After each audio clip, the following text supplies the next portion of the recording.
about to listen to the Dr. Dahlia Show. Sassy, stimulating medical talk radio. Any medical advice Dr. Dahlia Wax gives on her show should not be substituted for an actual visit to your medical provider. And now, here's Dr. Dahlia.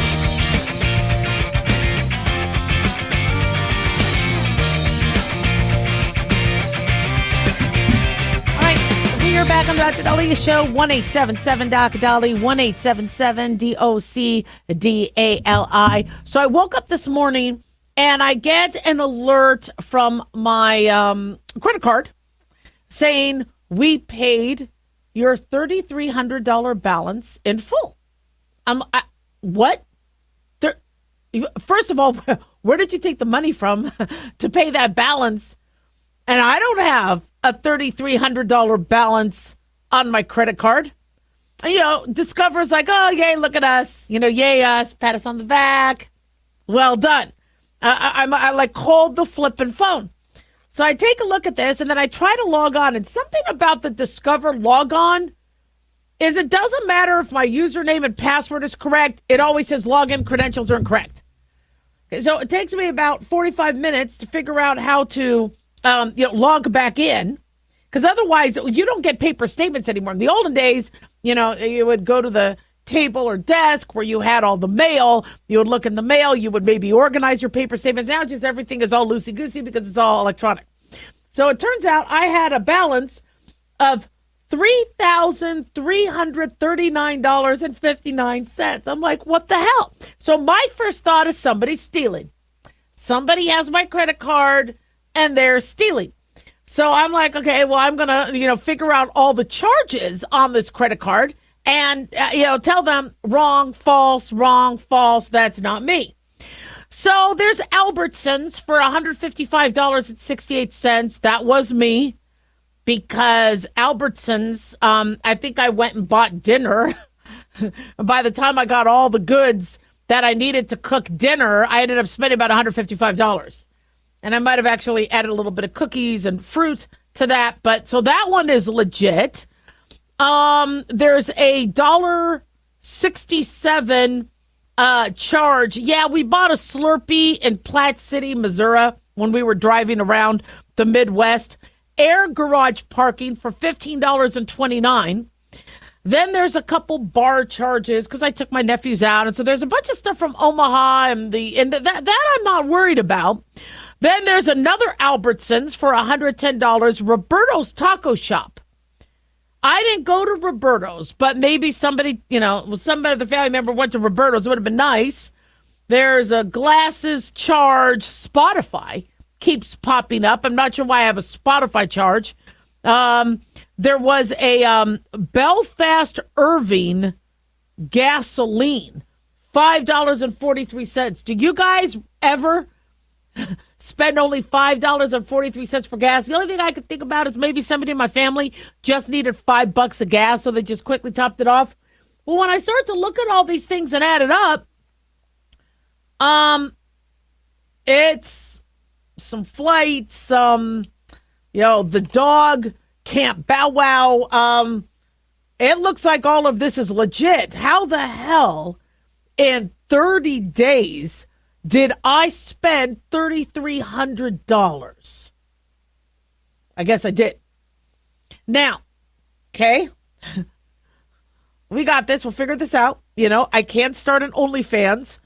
But the one thing I want to talk to you guys about is this concept of it adds up. We keep hearing this throughout life.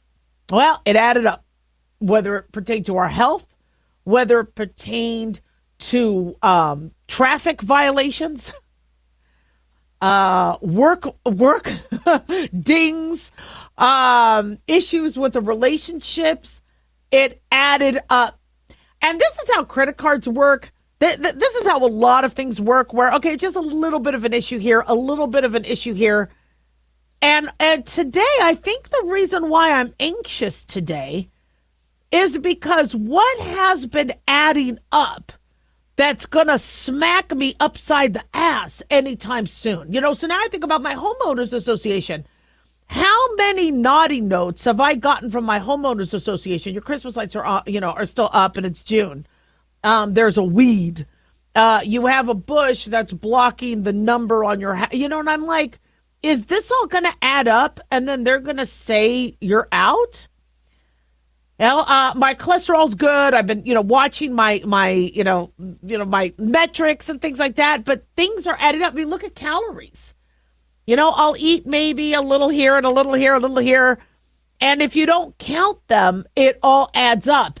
And for those of us, I love math, but for those of us who think once we're done with math at school, we don't need math, you need math. I think math is probably one of the most important things that we take from school to regular life and to real life, because if you don't understand that things add up, the calories, the wear and tear on your liver, on your brain, your credit card. I mean, what the hell? $3,300? When the hell did I spend that? And by the way, you got to really watch the whole credit card idea. See, I don't carry cash anymore because I don't want to get mugged. So now what I do is I'm like, okay, fine. Do you, and I think maybe what was also part of that statement was I was in Maine and Boston. So I think now I'm okay with it because I think that was our vacation. We did do a family vacation. So once I realized what was on there, I breathed a little easier. But I've been waving my credit card around like it's a magic wand. Here's dinner. Here's my credit card. Me the Slurpee. Here's my credit card. And why do I do that? Because points. Discover gives you money back. You want to know how much money I got back for that? I think I only got $31 back. Maybe I need to rethink and I understand there's Capital One and there's other credit cards with points, but don't be spending. Don't be waving that credit card around. And I was shocked because most of my dinners are Top Ramen these days. I'm like, where the hell did this money come from? And it was also Father's Day and birthday. So I think I could figure out where all that money came from, but that's a crap load of money. And so what I want you guys to do is, this is your homework, all right, for the week. Look at what is adding up. And what you can't see, is it adding up? Are you killing off liver cells with the alcohol you're drinking? Are you killing off brain cells with certain drugs you're doing? Or sleep aids? Are you ticking people off and they're adding it up? Somebody's got a calculator. And I don't like the numbers they come up with. 1-877 Doc Dolly, don't go away.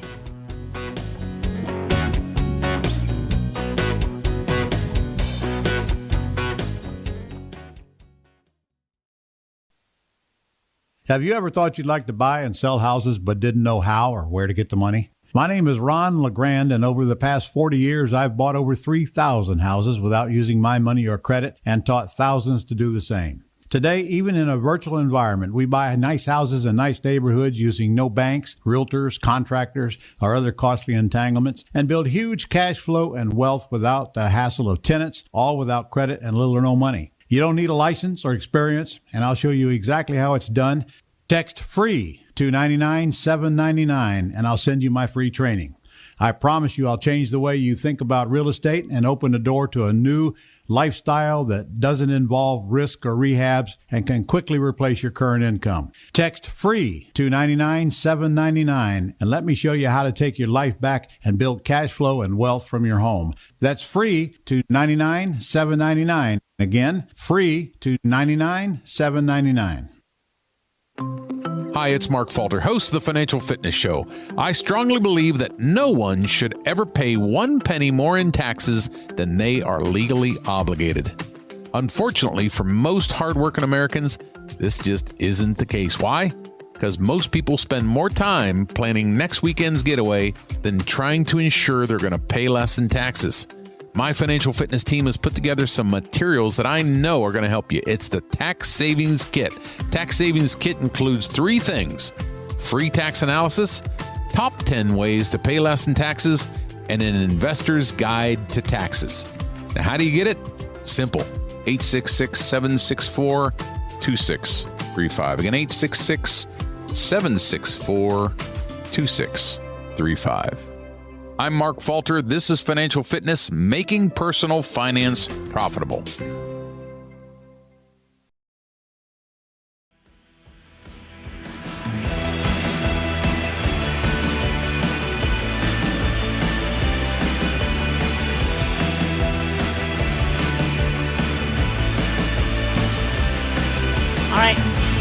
We are back on the Dr. Dahlia Show. Thank you all for tuning in. 1-877-Dr. Dali, 1-877-DOCDALI. Big thanks to Talk Media Network for making the show happen. Big thanks to Daniel, our producer. And big thanks to you all for tuning in. We really do appreciate it. Don't forget to follow us on Twitter or X at Dr. Dahlia, Facebook, The Dr. Dahlia Show, and on YouTube, click like and subscribe. So how often are we supposed to be pooping a day? Now, I know it's not a very easy question to answer. People say it's none of your business. Doctors ask all the time. They should ask. Doctors should be asking about bowel habits. They should be saying, when was your last bowel movement? Do you feel you're emptying? Is it too soft? Is it just right? Are you going too often or are you not going enough? And we don't really have an exact number on how many times you should go. There's a range. Some people, they go a couple times a week, and that's normal for them, which is why a doctor will ask, do you have any change in bowel habits, as opposed to, how often are you going to the bathroom? I mean, we've had some infants and kids where they might only poop once a week. I prefer they poop more than that. I think it's a good sign if they have a regular bowel movement. I don't want them to go multiple times a day. But it seems like the magic number is 1 to 2. 1 to 2 times a day. And in this latest study, 2. Study published in July 2024 looked at 1,425 people and how often they went number 2. Look out for number 1, but don't step in number 2. Rodney Dangerfield. And the healthiest participants reported pooping once or twice a day, the Goldilocks zone of bowel movement frequency. They say the study shows how bowel movement frequency can influence all body systems. This is being reported by Science Alert, and how aberrant bowel movement frequency may be an important risk factor in the development of chronic diseases. This, according to University of Washington microbiologist Sean Gibbons. He was one of the authors. They go, these insights should inform strategies for managing bowel movement frequency, even in healthy populations, to optimize health and wellness. So the study was led by a team from the Institutes for Systems Biology. They investigated the bathroom habits of people who are generally healthy, no history of kidney or gut issues like kidney disease or irritable bowel syndrome or Crohn's, and they self-reported how many times they dropped the kids off at the pool. And they organized them into 4 categories. Constipation for those reporting 1 or 2 bowel movements per week, low normal for 3 to 6 movements per week, high normal for those having 1 to 3 movements per day, and diarrhea if you've had 4 or more watery stools per day. Then they looked at the patient's blood chemistry and metabolites and genetics and gut microbiomes, etc. And then they wanted to see the association between people going regularly versus not. And they say those who reported less frequent bowel movements tended to be women, younger, with a lower body mass index. People with constipation or diarrhea showed clear links to underlying health issues. They said bacteria usually found in the upper GI were more common in stool samples from participants with diarrhea. Their blood samples showed biomarkers associated with liver damage. Stool samples from people with less frequent bowel movements had higher levels of bacteria associated with protein fermentation, which is a hazard from constipation. And that could also affect their bloodstream. There was a metabolite called indoxysulfate, which is a known product of protein fermentation that could damage the kidneys. So constipation, which we've talked about on the show, kidney damage, depending on your body absorbing the chemicals from old stool. Now, I don't want to scare you. A lot of you have bad bowel habits, and it's because of how you eat, and it's because of your sitting. If you're eating a lot of cheese, cheese gums things up. If you're eating a lot of processed food and not a lot of fiber, a stool's going to sit. And then if you're sitting, you're not moving. If you're not passing gas, if you're not staying active. I am noticing a huge uptick in rectal prolapses. This weekend, I had 2 patients call in with rectal prolapse. And that's a lot for a weekend, 2 calling in. And rectal prolapse is where you lose part of your rectum. Why? Well, it was a few days between their last bowel movement. They went to the bathroom, tried to push it out, and they lost part of their rectum. That's a surgical emergency. You need to get that surgically fixed right away. and it's very painful. And so we need to really concentrate on how to make sure our bowels are regular. And it's not healthy. In fact, colon cancer risk, we're seeing a rise in colon cancer. I've said this time and time again, the longer your stool sits with all the chemicals in the food and nitrates and nitrites and all the other stuff that we have, that can affect the lining. Your body was not designed to have stools sit there for days on end. But we also don't want diarrhea. The whole purpose of the colon is to collect the water. You eat your food, it goes through your esophagus, the stomach starts to acidify and dissolve. Actually, dissolving digestion starts in the mouth. Actually, it starts with your fork and knife, but saliva starts to dissolve it. But your stomach acid dissolves it even more. Now it becomes a mush that your small intestine could absorb all the important nutrients and sugars and carbohydrates and proteins. And then what's left goes into the colon. And then your colon is supposed to churn and collect the water from your food. When you have diarrhea, there's no time for the colon to do its job. And it just comes out. If you have constipation, the longer the stool is there, the more that bowel is churning and trying to squeeze out fluid. So now it's getting harder and harder and drier. So you need to have a balance. It has to be the Goldilocks, where it's just right. The stool needs to be in there a proper amount of time. There needs to be a steady flow. Gas expulsion will help the mass movements. So the bowels move, which is why don't hold it in, let it out. Maybe not in front of other people or in an elevator, but go outside, get to your car, whatever. Make sure you don't shart. We talked about that. Okay. Make sure, maybe go to a bathroom to let it out. This way you're safe and you don't mess up your clothes. But your colon is a very important organ. So we don't want any of it missing or falling out and we don't want it getting cancer. And so fiber helps improve the bulk, improve the water absorption, because your body wants there to be water content in the stool. Drinking water. A lot of us are constipated because we don't drink enough water. We might be drinking diet soda. So cause of constipation is lack of water, lack of fiber, eating cheese, dairy, fat, gluten, meat. Heavy meat diets are harder to churn and digest. Caffeine, hypothyroidism could cause constipation, stress, lack of exercise, frequent sitting, pregnancy, hormone fluctuations, irritable bowel syndrome, inflammatory bowel disease, cancer if you have a mass. If you are always using laxatives, that could also make you more prone. So there's laxatives and stool softeners. Stool softeners soften the stool so your body could push it out. Laxatives are for people who can't push the stool. A lot of you are doing it wrong. You're constipated, so you might start using laxatives and your stool is too hard and then it starts to hurt. So you need to identify, do you need a stool softener or do you need a laxative?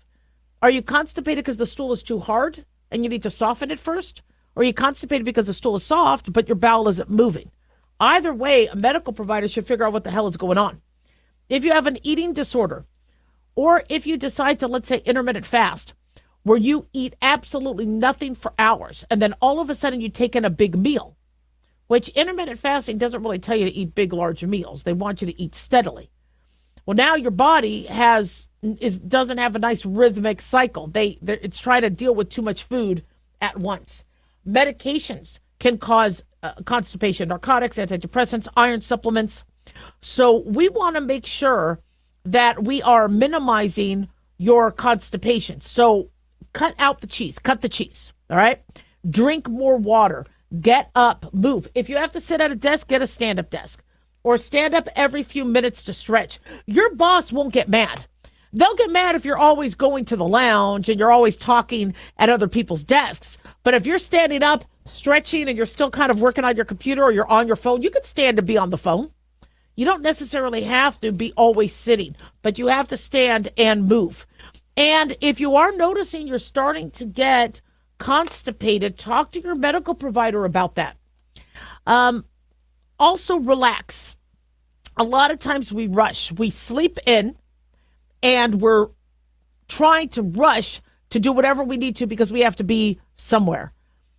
Try to get on a regular cycle where you can have your bowel movements at a certain time of day that allows you to relax. Twice a day, I think, is good because of the amount of food you eat and it keeps things open and moving and fresh. But even if it's once a day, I think that's fine.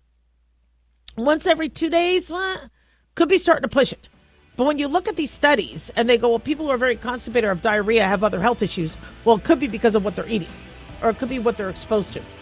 So get on a good bowel plan. 1-877 Dolly, don't go away.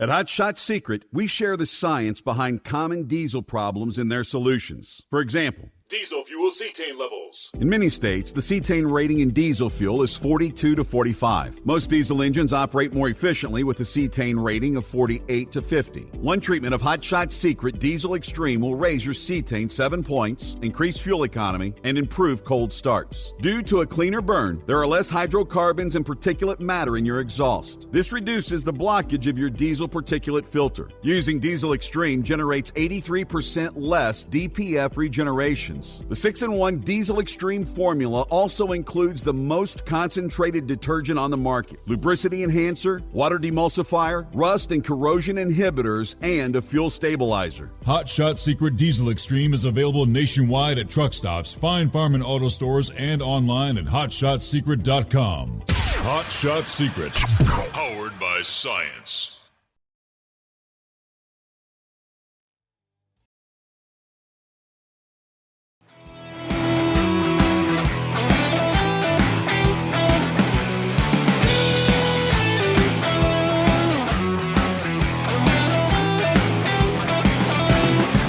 All right, we are back on the Dr. Dolly Show. Thank you all for tuning in. 1-877 Dr. Dolly, 1-877 DOCDALI.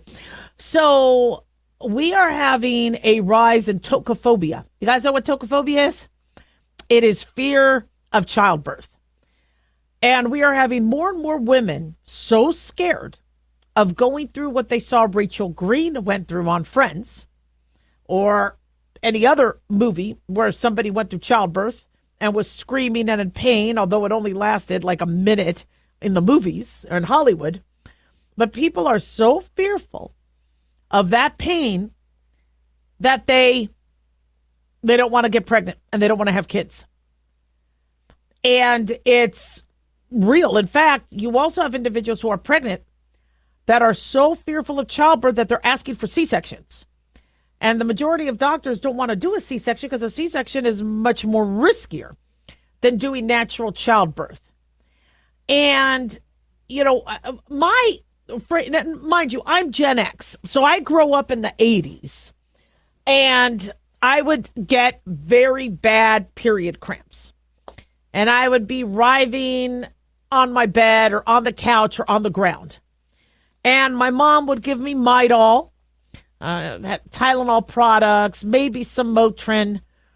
And every month I dreaded. Not to mention, not only are you having the pain, but you're having the the bleeding and all the other stuff. And in the 80s, we had white jeans. So I couldn't wear my white jeans for a week. And if you don't wear white jeans, then everybody knows you have your period. That used to be when you were quiet about it. Now everybody talks about being on their period. Sorry, I have to call in from work. I'm on my period. Now everybody talks about it, but it used to be a private thing. And I remember my mom would tell me, look, okay, this is going to make labor easier. You are, because I'm like, why is this happening to us? Well, she said, well, it's because Eve gave Adam the apple. And the serpent, apparently that's something a lot of people think, that the reason why women get menstrual cramps is because what the sin Eve did not listen. She gave Adam the apple from the tree of life you weren't supposed to eat from, the forbidden fruit, and the snake talked her into it. So the snake now has to slither on the ground, and women now have period cramps. Okay, so I was told that as a kid. But what really, though, hit home is my mom said, this is going to prepare you for childbirth. You are going to have a resilience to pain because of this. Now, I don't want any woman struggling with the type of period cramps I had. It's miserable. And nowadays, doctors will let women and girls not even feel one cramp by giving them hormones, letting them do continuous birth control. There's a lot of things that doctors are doing now to help people not struggle with dysmenorrhea or painful cramps. But one question I have is, was my mom semi-right about how I gained a resilience to pain?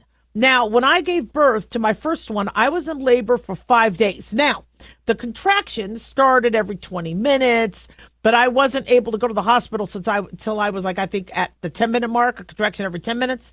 I actually went in to be induced. The contractions started, but I wasn't dilating enough. And by day 3, they sent me home. They needed the bed. I missed the dog. I was fine. I was the only one leaving the OB ward still pregnant. Women are like, what happened to you? Do you have another one in there cooking? I'm like, I still haven't given birth. I remember leaving the 7th floor OB ward at UMC, but I was very grateful to the staff, only to come back a day and a half later. So 5 full days of labor and pain. I was exhausted. It was ridiculous. But I did it. Now, they did give me Demerol. They did finally on day 5, once I was dilated enough, I got my epidural. So the actual end of labor, I didn't necessarily have to have the yelling and the screaming. So I still think my labor was easier than other individuals. But there is an argument that I don't know yet how we proceed with on how to endure pain better. And so you have some individuals who have never really experienced pain, so that they really freak out when it happens. And this is an important point. Then something we have to address, because I will have individuals call up the telemedicine company saying they are in excruciating pain, lower abdominal pain. So I'm like, it might be your appendix. You might have a burst diverticulus. You have a surgical abdomen. Then you need to go in, and get, if you're in that much pain, you need to go in and get seen. And then it turns out, mom or somebody else will say, no, she's having some diarrhea. She's having, the cramps, diarrhea, but she's never really experienced cramps. I go, well, I still can't tell over on the phone.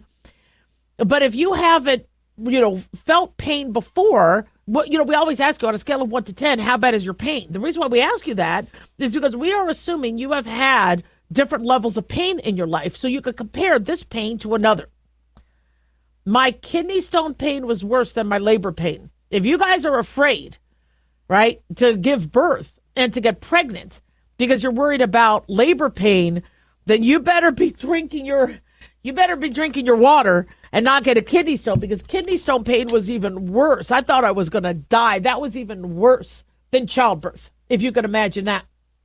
So, are we doing our women a service by helping stop their period pain so they could work, so they could function, so they don't have to be always taking medications, and that could be hurting their liver and kidneys and getting the headaches and getting all the issues? Are we doing them a service, preventing their periods and not having them have that pain?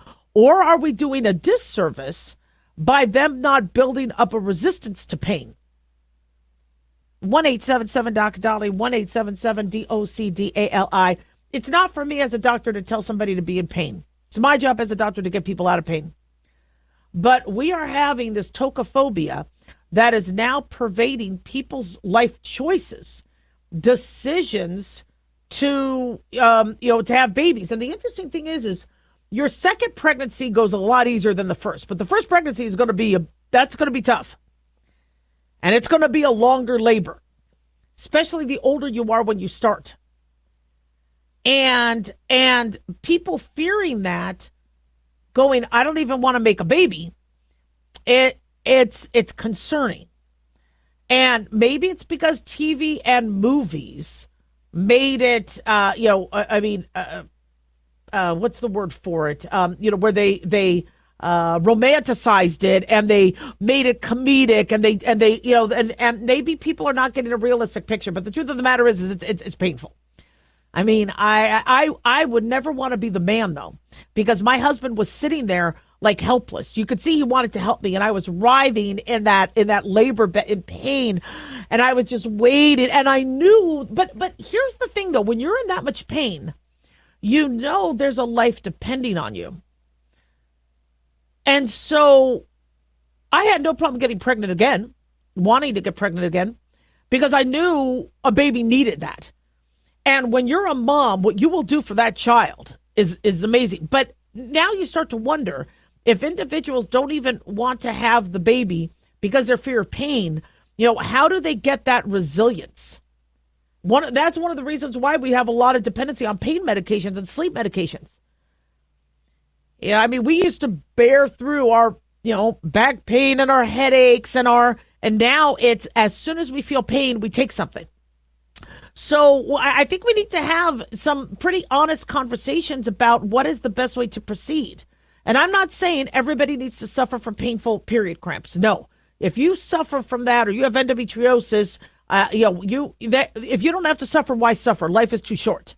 So I do support doctors helping patients through dysmenorrhea. But we do have to have a discussion about, are we preparing them for nature and for life? And, I can't tell you how many times I was in pain, I was sick. I had to still function for my kids. Why? Because my body gained a resilience. 1-877-DOC-DOLLY, don't go away.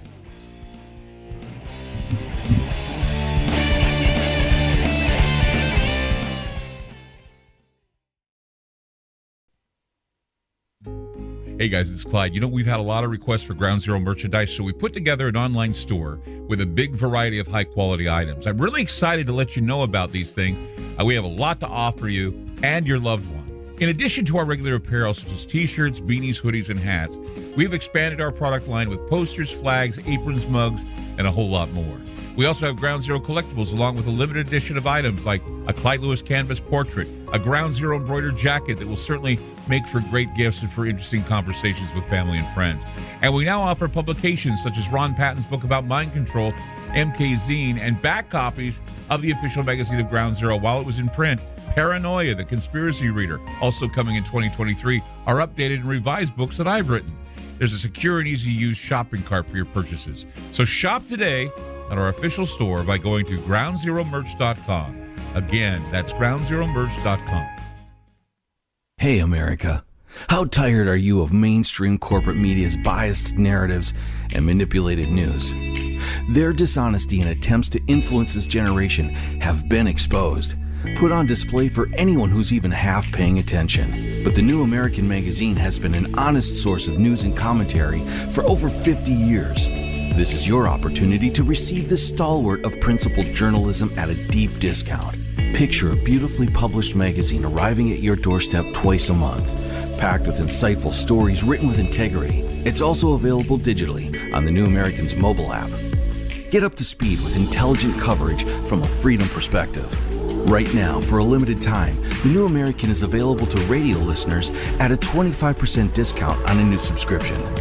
Visit thenewamerican.com/radio25 and receive 25% off.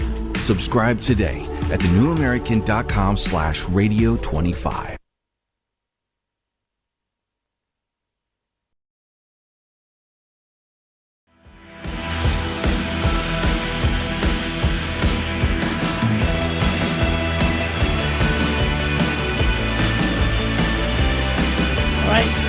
We are back on the Dr. Dolly Show. Thank you all for tuning in. 1-877-DOC-DOLLY, 1-877-DOC-DALI. So let's go to some of your emails and messages. Brian writes, Doc, none of my children or friends' children go to church anymore, despite all being raised Catholic. How do you suggest to your adult kids to embrace faith more than they should?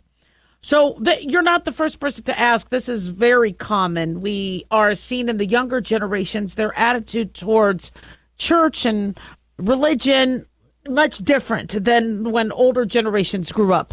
For me, I'm Gen X.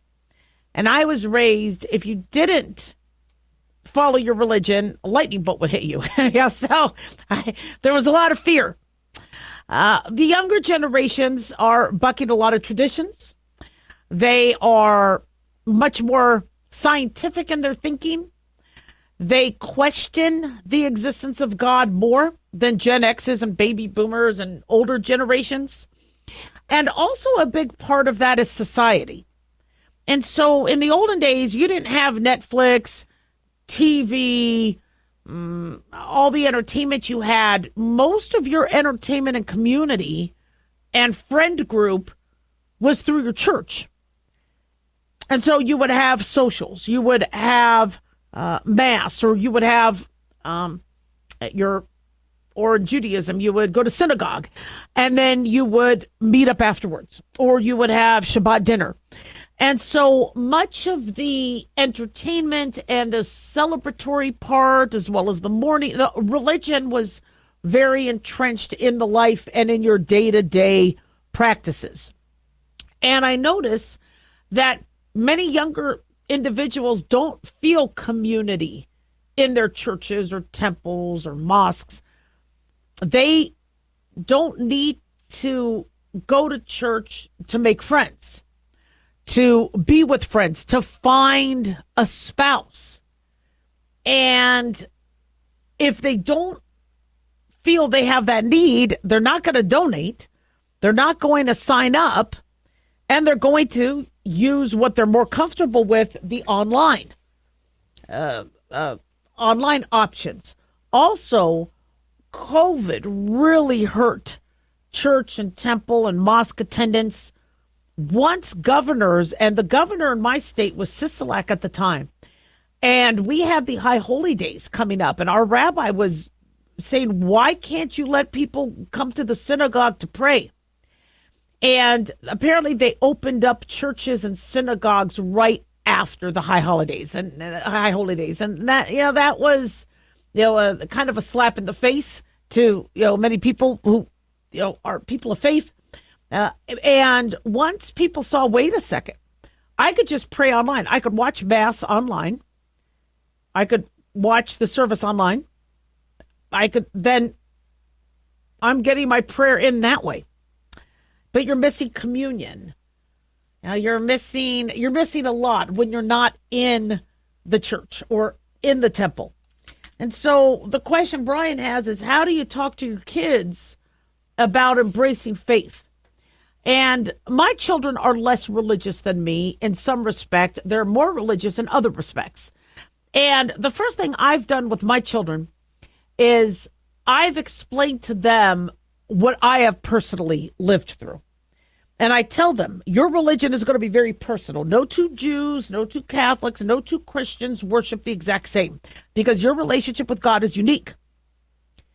And if you do have a Judeo-Christian home or a Judeo-Catholic home or a Judeo-LDS home, you're going to be combining aspects of both faith, and they're beautiful. Our faith is not the only one. Our faith is not the right one.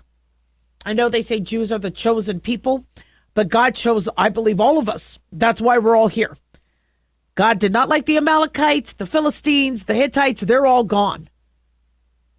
But he loves Jews, Christians, Catholics, Mormons, Muslims. We're here. We're here for a reason. And to embrace religion doesn't necessarily mean, to me, I told him, that you have to follow every single law. But to me, don't be cocky.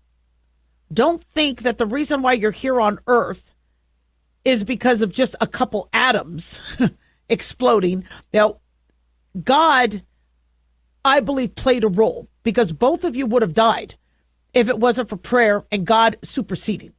And I explained to them what I've seen and what I've witnessed and what I believed. You don't have to believe it. You're going to get your own signs later, and you might never get a sign. But one thing I know is praying makes me feel better. And whenever I go through any sort of issue in life, I pray for strength. I don't pray for God to fix the situation. I pray for strength. And that has helped me time and time again. Whether you need to see it statistically or at a macro or micro level, that's between you and God. But for me, this is why I have faith. And I noticed that they are spiritual and they do embrace faith. And one of my sons may be marrying the love of his life, who's Catholic, and I love her. And I'm really excited because we're going to have a Jewish Catholic home. It's very exciting, especially since we have other Catholics in the family.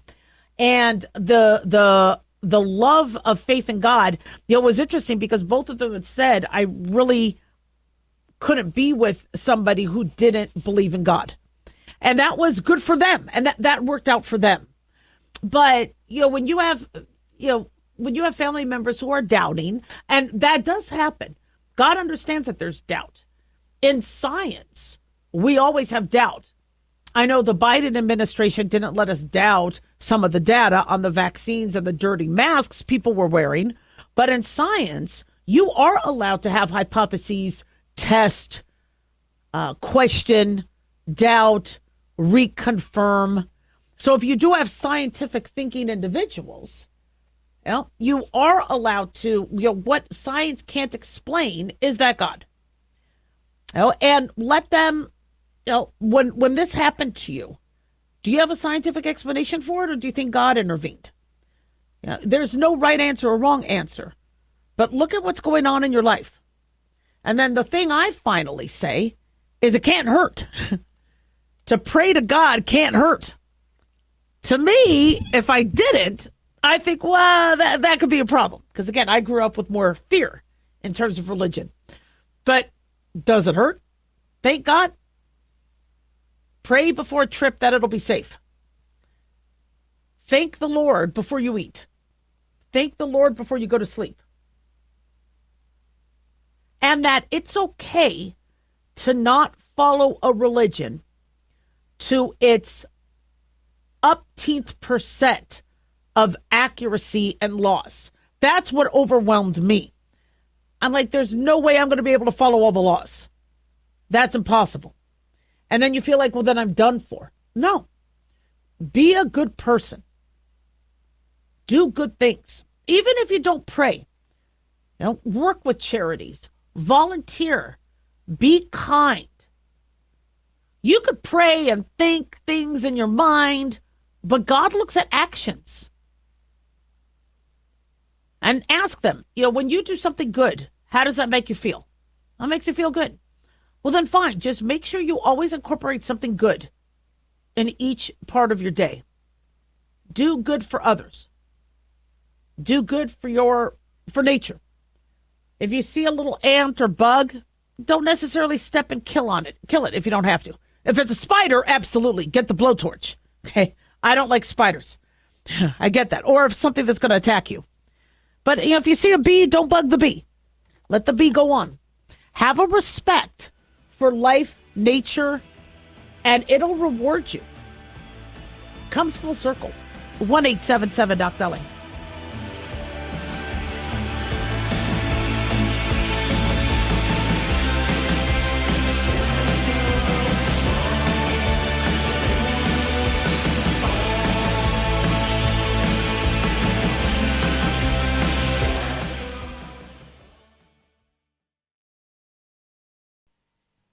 Hey, America.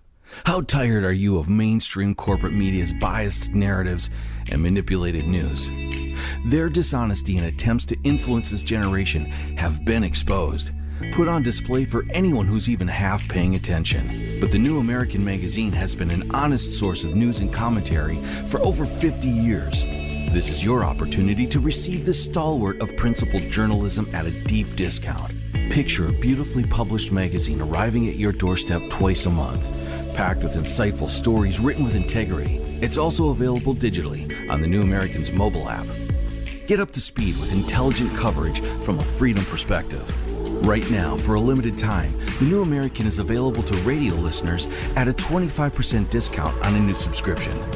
Visit thenewamerican.com/radio25 and receive 25% off. Subscribe today at thenewamerican.com/radio25.